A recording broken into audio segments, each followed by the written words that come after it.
Schiff is the top Democrat on the House Intelligence Committee and joins me now. A lot to unpack here. First of all, an unusual choreography. I don't think I've ever seen a foreign leader with Queen Rania as well as the First Lady in the room there.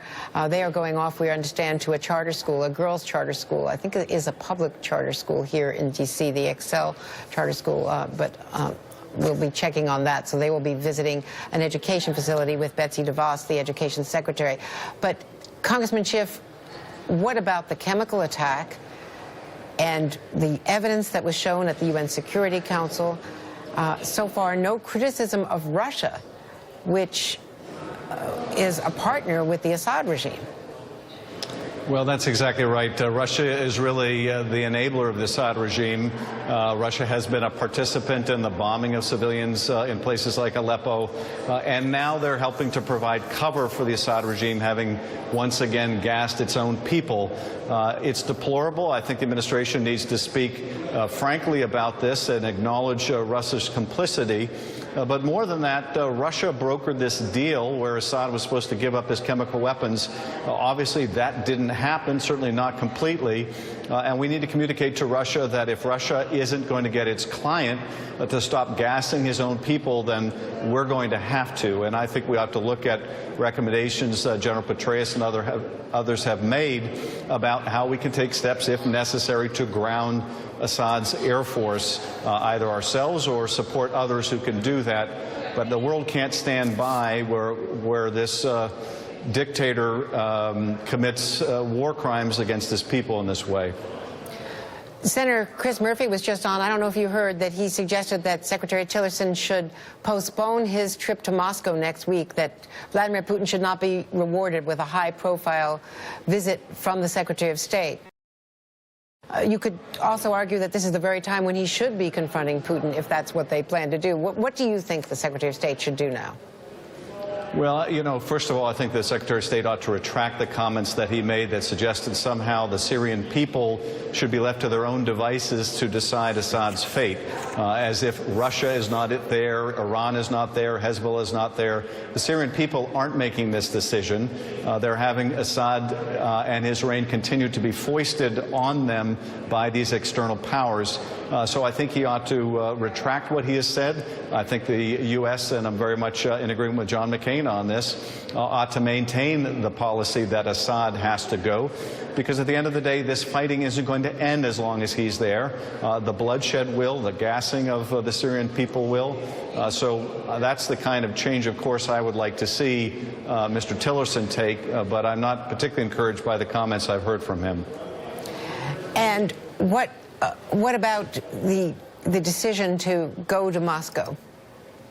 Well, I would agree with Senator Murphy. This is not the time to be rewarding Russians with a high-profile visit, unless the Secretary makes it very clear he's there to deliver an ultimatum to the Russians, basically, get your client to stop gassing his own people or you're going to force us to act. It doesn't sound like that's where Secretary Tillerson is coming from, and we have no idea where the President is coming from on this. But they do need to exercise some leadership here, and these sort of cryptic tweets or statements, whether it's about North Korea or about Russia, don't demonstrate any kind of a coherent policy. I'm hoping that the shakeup we're seeing with McMaster taking more control of the National Security Council will result in a more coherent policy before we have too many more crises at our doorstep. Do you think in any way that Steve Bannon or that this shakeup is connected to Devin Nunes's visit to the NSC at the White House and all of that? Do you have any information on that? I don't know. It's certainly possible. General McMaster was less than pleased by Ezra Cohen's reported role in the production of these materials that were then given to the chairman. This is someone that reportedly McMaster had wanted to fire. McMaster was supposed to have control over the hiring and firing within the NSC. But again, reportedly, and only the White House can answer, it took Bannon and Kushner's intervention to keep Ezra Cohen in that role. Maybe this is part of the fallout from that. I don't know. Only the White House can really answer that question. Speaking of national security advisors, there's the former national security advisor, Susan Rice, who we interviewed yesterday. And now, is she being placed on a witness list? There's talk from Republicans on your committee that they want her to testify. You know, we are more than willing to welcome anyone to testify on anything that's pertinent to our oversight. I'm not going to talk about specific witnesses in terms of the... Well, is she pertinent to the oversight? How is the issue of unmasking of officials from the transition pertinent to the oversight of the investigation into Russia?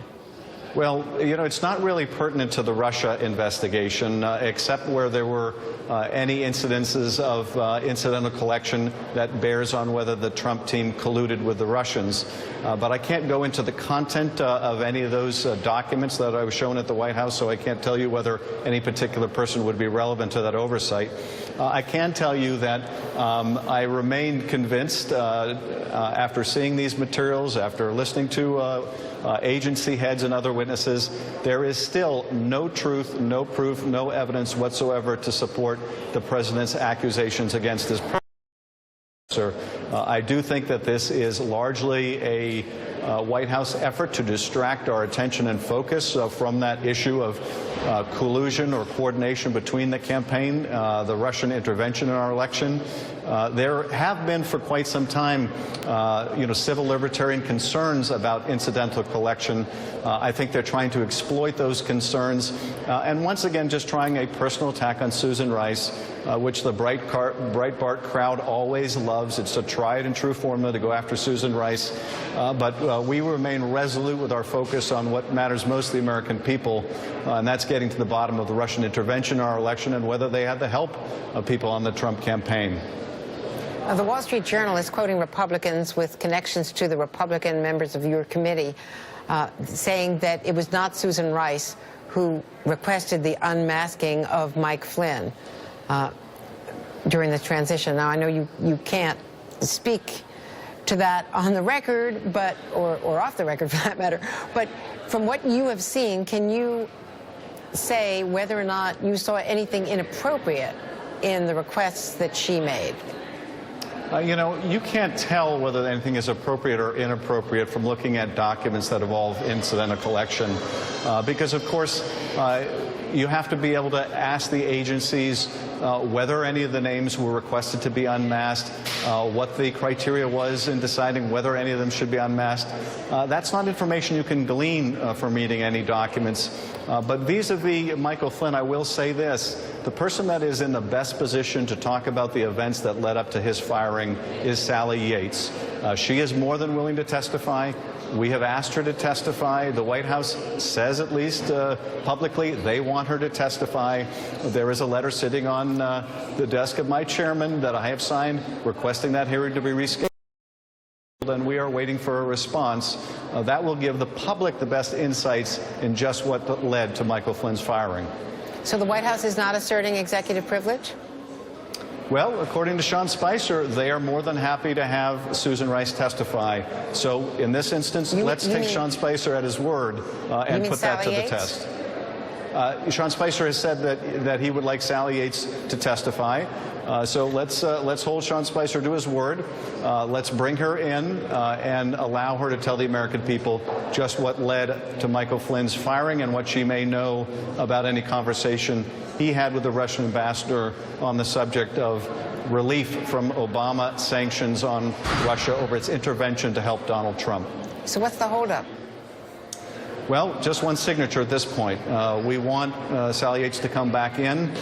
We need the majority to reschedule the hearing. They said that they were only postponing, but as yet we have not received their commitment to do so.